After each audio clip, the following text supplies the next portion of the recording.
ব্যাপারটা তাই হয়ে যাচ্ছে। এখন আপনি বলতে পারেন বা আমি সৎ ছিলাম।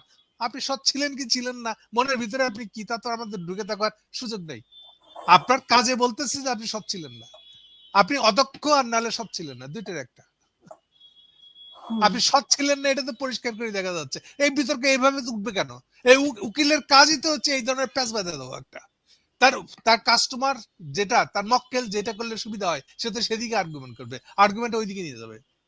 এটা তো স্বাভাবিক যে এক এক দেশে এক এক নিয়ম থাকবে। তা আপনি বলবেন যে আমাকে ওই দেশ থেকে রীতিমতন আপনার নাগরিকত্ব বাতিল হয়েছে এরকম নিশ্চিত করে একটা কাগজ দেখাইতে হবে। বাতিল হওয়ার প্রক্রিয়া অনেক বড়, মানে আমি অনেক বড়। যতটুকু জানি যে সেটা হচ্ছে যে 1 বছর লাগে। তো আমরা যখন তাহলে আপনি ডেট ঠিক করে দিবেন। হ্যাঁ এটা সবার আগে আপনি তো ক্ষমতা নেওয়ার পরেই, নির্বাচন কমিশনের দায়িত্ব নেওয়ার পরে তো আপনার প্রথম কাজ ছিল এগুলা। এগুলো তো করেন নাই আপনি। ইভেন কারণ যদি আপনি আগে আমরা তো নির্বাচন নিয়েই তো ইয়ে ছিলাম না যে নির্বাচন কবে হবে, জুন মাসে এসে একটা ডেট না দেওয়া ঠিক হলো, আছে, তারপরে না ঠিক মানুষ আছে, বলছিল। আপনি যদি তখনই বলে দিতেন যে কনফার্ম কাগজটা এনে আমাকে দেখানো ছাড়া এটার নাগরিকত্ব গ্রহণযোগ্য হবে না, শেষ। হুম এরপরে কার হয়েছে আর কার হয় না সেটা তার দায়িত্ব।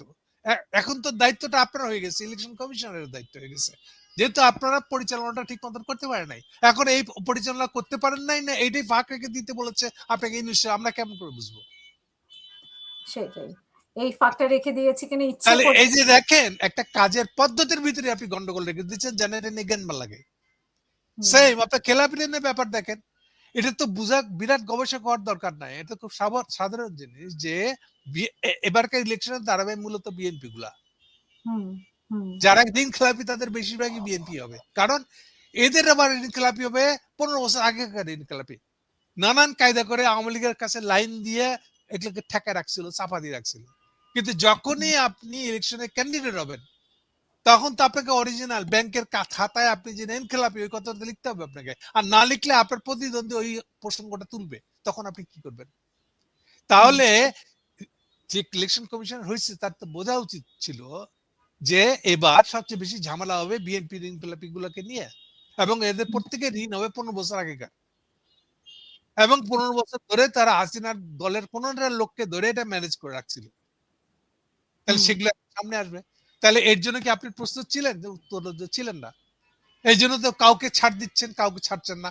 এরপরে কি করছে, এইটা নিয়ে আবার আদালতে গিয়া, এখন প্রথমে হাইকোর্টে, তারপরে আবার আপিল কোর্ট।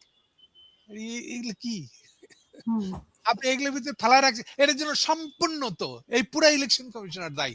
এখন আমি খালি অ্যাড করতেছি, ওরা কি জেনে শুনে এটা করছে ইনসাফকে খেলা করার জন্য, নাকি আসলে এটা গাধামি করছে তারা?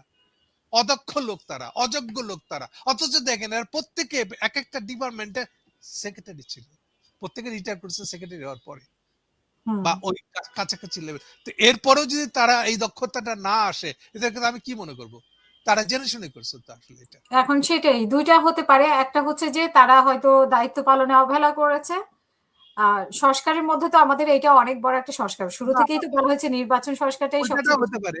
আপনি বেছে হুম নিচ্ছেন এমন অদক্ষ লোকগুলাকে। হুম এটা অবহেলা হতে পারে, আর দুইটা হচ্ছে যে 2 নাম্বার হচ্ছে যে এটা অস্ত্র হিসেবে ব্যবহার করার জন্য এই কিন্তু ইস্যুটা সেটার রেখে জন্য তো দিয়েছে। পাবলিক সাফার করবে না, সেটার জন্য তো আপনাকে দায়িত্ব, আপনি নির্বাচন কমিশনার, আপনাকে দায়িত্ব নিতে হবে, দায়িত্ব এবং নিতে আপনি হবে না, দায়ী। না হলে কি এবং পরবর্তীতে আপনার সাথে ইউনূস সাহেবের সম্পর্কটা দায়ী। এবং এবারকার ইলেকশন আরেকটা প্রবলেম আছে, খেয়াল হুম, করেছেন কিনা আমি জানি না। চিফ অ্যাডভাইজার মানে হলো এটা প্রধানমন্ত্রীর পদ, কিন্তু হুম, ইকুইভ্যালেন্ট টু প্রধানমন্ত্রী। ওকে, কখনোই কোনো প্রধানমন্ত্রীর সঙ্গে ডাইরেক্টলি নির্বাচন কমিশন দেখা করে না, কথা বলে না।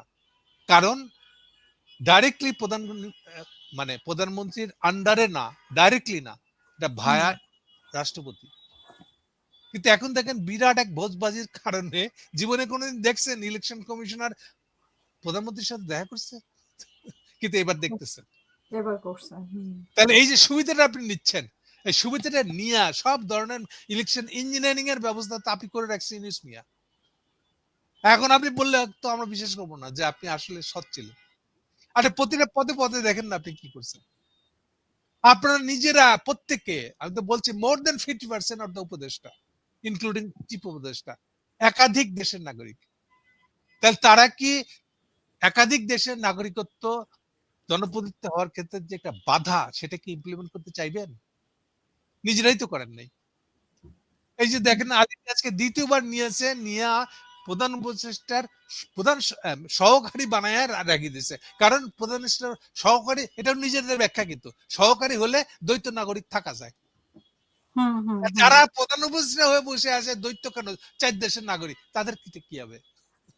ডক্টর ইউনূসের নাগরিকত্ব কি? মানে এটা নিয়ে তো খোলাসা আমি ভাবে আমরা ওনার 4টা দেশের নাগরিকত্ব আছে। 4টা দেশের নাগরিকত্ব আছে। তো এই ক্ষেত্রে হওয়া যায়। মানে অন্তর্বর্তীকালীন সরকারের ক্ষেত্রে না, নাগরিকত্ব কোনো সমস্যা নেই। আমি ওদিকে যাব না। আমি বলবো এই হুম, কারণে ওনাদের অ্যাটিটিউডটা হচ্ছে দ্বৈত নাগরিকত্ব প্রসঙ্গে, এটা আছে, এটা যাক, এটা কোনো অসুবিধা নেই। এটা তো সৎ লোক সব। আলী রিয়াজের মতন সৎ আর দক্ষ লোক আরেকটা পাইবো?